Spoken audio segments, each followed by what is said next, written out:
How to fix Ticketmaster session suspended error. Let's get started.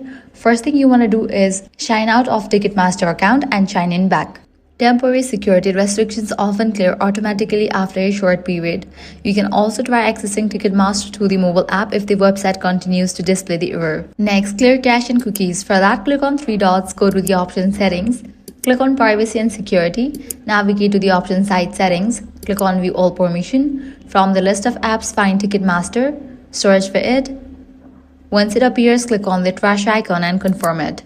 Next up, check if you are connected to any VPN proxies or ad blockers.